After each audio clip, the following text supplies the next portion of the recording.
dhalinyarada gurmadka fatahaada beledweyne oo ay horkacayaan gudoomiyaha dhalinyarada dowlad goboleedka Hirshabelle Mudane Maxamed Cabdilaahi Buraale Raaxe iyo gudoomiyaha dhalinyarada gobolka Hiiraan Faarax Cabdi Cali ayaa maanta deeq lacageed oo ka timid dalka Mareykanka waxay u qaybiyeen qoysas gaaraya 24 qoys oo laga soo kala xulay afarta xaafad ee beledweyne ay ka kooban tahay kuwa oo ka mid ah qoysaskii ka barakacay fatahaadii webiga Shabeelle ee beledweyne uu ka sameeyay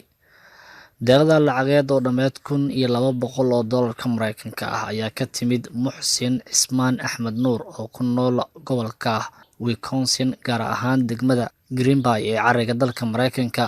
qoys walba oo qoysaska lacagta la siiyay kamid ah ayaana la guddoonsiiyay lacag dhan $50 si ay qoysaskaasi dhowr cisho dabka ay ugu shitaan lacagtaasi gudoomiyaha dhalinyarada dowlad goboleedka Hirshabelle Mudane Maxamed Cabdilaahi Buraale Raaxe oo hadlay ayaa sheegay in dadkii mudnaa deeqdan ay siiyeen wuxuuna u mahad celiyay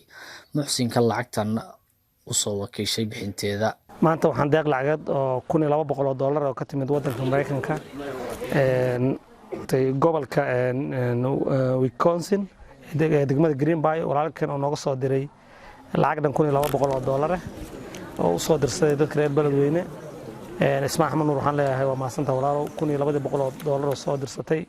24 qofood oo min $50 lagu qaybiyay ajri xasanaadna Allah ka siiyo intii sadaqada aad ka soo aruuriso dadkii koobnaa ayagana ajri xasanaad Allah ka siiyo runtii waa loo duceyn doonaa anaga amaanadii anagoo dhalinyarada aad nagu soo amaanatayna walaalihii muxsiniin walaalihii u baahnaay oo fatahaadu saameysay dadku waxay isugu jiraan dhowr qaybood magaalada dad way saameysay dadna ma saameynin oo guryahooda degan laakiin sida dadka runta sida dhabta u saameysay guryahoodii maaragtay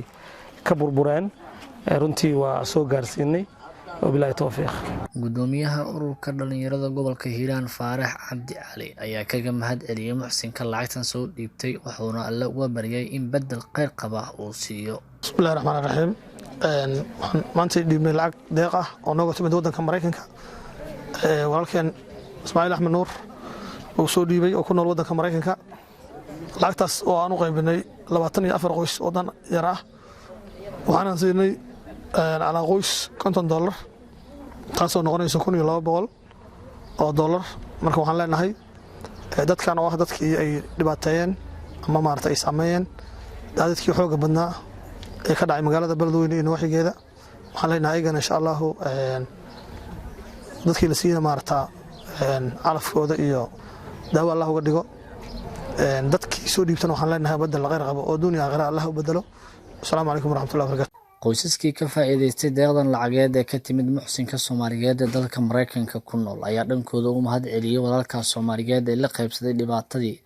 fatahaada ahayd ee beledweyne ku dhufatay waxayna sheegeen in qoys walba la guddoonsiiyay lacag dhan $50 ducadayna Allah u aqbalo ilaahay waxay noo soo direen waa helnay ilaahay idankiis ducadayna tiin Allah aqbalo oo Allah haysiyo Allah uga dhigo muraadkeedu Allah sahlo رجيه يصاد رتي النجا بهون رجي نقوي بينا غير الله سي مرادك الله سهل مرادك الله سهل مرادك الله سهل غير الله سي وهي نصادرين غير الله ضب مري غير الله ضب مري العقد $50 أن حلني الله غير سي نوكس مرادك الله سهل مرادك الله سهل ماشي كأمي الله كوفي وهي ودن كي جوجانا وهي لا جوجا حبري أضي الله أقول مسألك محمد إبراهيم سياد مقال بهيها عالمي هيران بيل TV بلدوينه